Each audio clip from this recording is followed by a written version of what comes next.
Au nom du Père et du Fils et du Saint-Esprit. Amen. Grande joie d'être là avec toi en ce vendredi 26 avril. Et la lecture divine, c'est quelque chose d'essentiel dans notre vie, pour notre nourriture spirituelle, mais aussi comme un accompagnement. Jésus nous accompagne chaque jour par sa parole et veut aussi nous aider à avoir les discernements. D'accord? Et soyons fidèles à la lecture divine chaque jour. La première lecture d'aujourd'hui, c'est Actes des Apôtres, chapitre 13, à partir du verset 26. Frères, vous les enfants de la race d'Abraham, et vous ici présents, qui craignez Dieu, c'est à vous que ce message de salut a été envoyé. En effet, les habitants de Jérusalem et leurs chefs ont accompli sans le savoir les paroles des prophètes qu'on lit chaque sabbat. Sans trouver en lui aucun motif de mort, ils l'ont condamné et ont demandé à Pilate de le faire périr. Et lorsqu'ils eurent accompli tout ce qui était écrit de lui, ils le descendirent du gibet et le mirent au tombeau. Mais Dieu l'a ressuscité pendant de nombreux jours. Il est apparu à ceux qui étaient montés avec lui de Galilée à Jérusalem, ceux-là même qui sont maintenant ses témoins auprès du peuple. Et nous vous annonçons la bonne nouvelle, la promesse faite à nos pères. Dieu l'a accomplie en notre faveur à nous, leurs enfants. Il a ressuscité Jésus. Ainsi est-il écrit dans le psaume. Tu es mon fils, moi-même aujourd'hui je t'ai engendré. Alors ici, il a cette citation de psaume. Tu es mon fils, moi-même aujourd'hui je t'ai engendré. Cette parole engendré, ça veut dire tu étais dans la mort, tu es venu à la vie. J'étais engendré pour la vie. Quelqu'un qui est engendré, qui va naître, il vient pour la vie, ne va pas pour la mort. Alors, ici, le Père nous parle de la puissance de vie qu'il veut nous donner à chacun de nous. Et cette vie qui vient toucher le cœur. Notre monde aujourd'hui vit dans un esprit de mort. Ce n'est pas un esprit de vie. Les gens, ils s'en foutent de la vie des autres, s'ils vont mourir, s'ils vivent, s'ils vont bien, s'ils ne vont pas bien. Notre monde, aujourd'hui, vit d'une façon très égoïste, très égocentrique, très centrée sur soi-même. Et cela ne va pas produire la vie, va produire la mort. L'amour, quand il y a l'amour entre nous, ça veut dire qu'on est ouverts les uns les autres, on vit ensemble, on s'aide ensemble, on va faire quelque chose ensemble. Et là, il y a la vie. Ça veut dire que dans l'attitude de l'amour, il y a la vie divine qui est présente. On pourrait dire, s'il y a la vie de Dieu, il y a aussi l'amour de Dieu qui y est présent. Et le Seigneur veut vraiment nous aider à chacun de nous. Et ici, il nous a dit que c'est les Actes des Apôtres qui disent, mais Dieu l'a ressuscité. Pendant de nombreux jours, il est apparu à ceux qui étaient montés avec lui de Galilée à Jérusalem. Cette communauté qui est rassemblée par l'amour du Christ. Quand nous sommes rassemblés, chaque messe, l'amour du Christ, la communion de l'Esprit Saint, la grâce de Dieu le Père est avec vous. Nous disons, le prêtre dit cela, chaque messe. Alors nous sommes rassemblés par l'amour du Christ. Et nous devons demeurer dans cette attitude, dans cet amour. Nous devons demeurer. Et ici, il nous a dit, nous vous annonçons la bonne nouvelle, la promesse faite à nos pères. Dieu l'a accomplie en notre faveur. Quelle est la promesse que Dieu a faite? La résurrection du Christ. Le salut du Christ. Jésus qui est vainqueur. Jésus veut accomplir cette promesse aussi en chacun de nous. Il veut que nous puissions toucher la force de la résurrection. Il veut que nous touchions sa vie divine. il veut aussi que nous touchions son amour pour nous. Et que cela fait que nous, on est engendrés. Il y a beaucoup de personnes qui sont vivantes aujourd'hui, mais ils sont morts. Ils sont en vie parce que leur cœur bat, mais ils sont morts parce qu'ils ne vivent pas.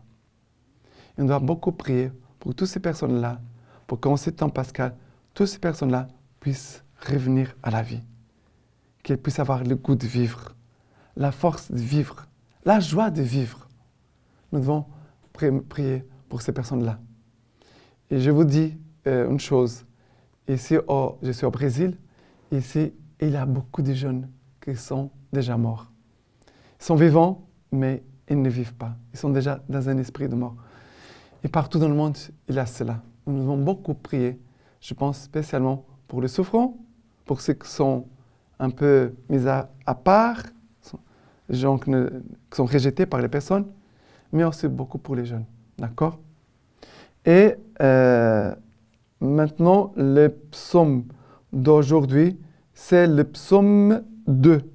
Le psaume 2, à partir du verset 6. Psaume 2, à partir du verset 6. C'est moi qui ai sacré mon roi sur Sion, ma montagne sainte. Je publierai les décrets du Seigneur. Il m'a dit, tu es mon fils. Moi aujourd'hui, je t'ai engendré. Demande et je te donne les nations pour héritage, pour domaine les extrémités de la terre. Tu les briseras avec un sceptre de fer, comme un vase de potier, tu les écraseras. Et maintenant, roi, comprenez, corrigez-vous, juges de la terre. Servez le Seigneur avec crainte. Servez le Seigneur avec crainte. Et ici, voilà que nous trouvons ici les passages de l'Acte des Apôtres. Tu es mon fils, moi aujourd'hui je t'ai engendré. Mais, ici nous est dit, c'est moi qui ai sacré mon roi sur Sion, ma montagne sainte. Sion, c'est Jérusalem. Et après, il dit, demande, je te donne les nations pour héritage, pour domaine les extrémités de la terre. Tu les briseras avec un sceptre de fer, comme un vase de potier, tu les casseras. Mais Dieu veut détruire. Oui, Dieu veut détruire la mort, le mal, le péché. Dieu veut détruire tout ça pour que demeure sa grâce, son amour, sa présence de vie et de résurrection. D'accord? Et maintenant, l'évangile d'aujourd'hui, c'est Jean chapitre 14, à partir du verset 1. Que votre cœur cesse de se troubler. Croyez en Dieu, croyez aussi en moi. Dans la maison de mon Père, il y a de nombreuses demeures. Sinon, je vous l'aurais dit. Je vais vous préparer une place. Et quand je serai allé et que je vous aurai préparé une place, à nouveau je viendrai et je vous prendrai près de moi, afin que là où je suis, vous aussi vous soyez. Et du lieu où je vais, vous savez le chemin. Thomas lui dit, Seigneur, nous ne savons pas où tu vas. Comment saurions-nous le chemin? Jésus lui dit, moi, je suis le chemin, la vérité et la vie. Nul ne vient au Père, sinon par moi. Ici, Jésus dit que votre cœur cesse de se troubler. Que ton cœur ne se trouble pas. Je dois dire, croyez en Dieu, croyez aussi en moi. La foi. Foi égale à confiance. Si j'ai la foi, je dois aussi avoir la confiance. Je dois avoir confiance dans la présence du Seigneur, dans son action, dans sa fidélité. Car Dieu, il est fidèle. Nous pouvons toujours compter sur le Seigneur. Nous pouvons toujours mettre en lui notre confiance. Et après, Jésus va dire, je vais vous préparer une place. Et quand je serai allé et que je vous aurai préparé une place, à nouveau je viendrai et je vous prendrai près de moi, afin que là où je suis, vous aussi vous soyez. Ça veut dire que Jésus est en train de nous montrer le but de notre vie. Jésus dit, que votre cœur ne se trouble pas. Voilà, c'est pour aujourd'hui, pour notre vie ici-bas, la confiance en Dieu. Et après, Jésus parle qu'il va nous préparer une place au ciel. Il nous parle de la vie éternelle. Et après, il va dire, Thomas va lui dire, Seigneur, nous ne savons pas où tu vas. Comment saurions-nous le chemin? Jésus lui dit, moi je suis le chemin, la vérité et la vie. La parole que nous recevons chaque jour est le chemin, est la vérité et la vie. L'évangile que tu reçois aujourd'hui, il est le chemin, il est la vérité et vie. Jésus, il t'invite à marcher dans sa parole, à avancer, à faire des progrès dans son évangile. Et la vérité, Jésus, il veut nous éclairer par la vérité. Ça veut dire que Jésus nous invite à plonger dans la vérité de son évangile. Et Jésus nous invite aussi à recevoir la puissance de vie qui vient par sa parole. Pierre va dire, Seigneur, à qui irons-nous, Seigneur? Tu as les paroles de vie éternelle. Tu es la vie. Sans toi, Jésus, nous sommes morts. Sans toi, la vie, elle est morte. D'accord? Et maintenant, je veux vous lire la lecture patristique d'aujourd'hui de Saint Clément. Voici quel est le chemin, mes bien-aimés, par lesquels nous avons trouvé le salut. Jésus-Christ, le grand prêtre qui présente nos offrandes, le protecteur et le soutien de notre faiblesse. Assurons donc le salut du corps entier que nous formons dans le Christ Jésus, et que chacun se soumette à son prochain, selon le charisme que celui-ci a reçu. Que le fort se préoccupe du faible, que les faibles respectent les forts, que les riches subventionnent les pauvres, que les pauvres rendent grâce à Dieu, qui lui a donné quelqu'un pour compenser son indigence. Que les sages montrent sa sagesse, non par des paroles, mais par des bonnes actions.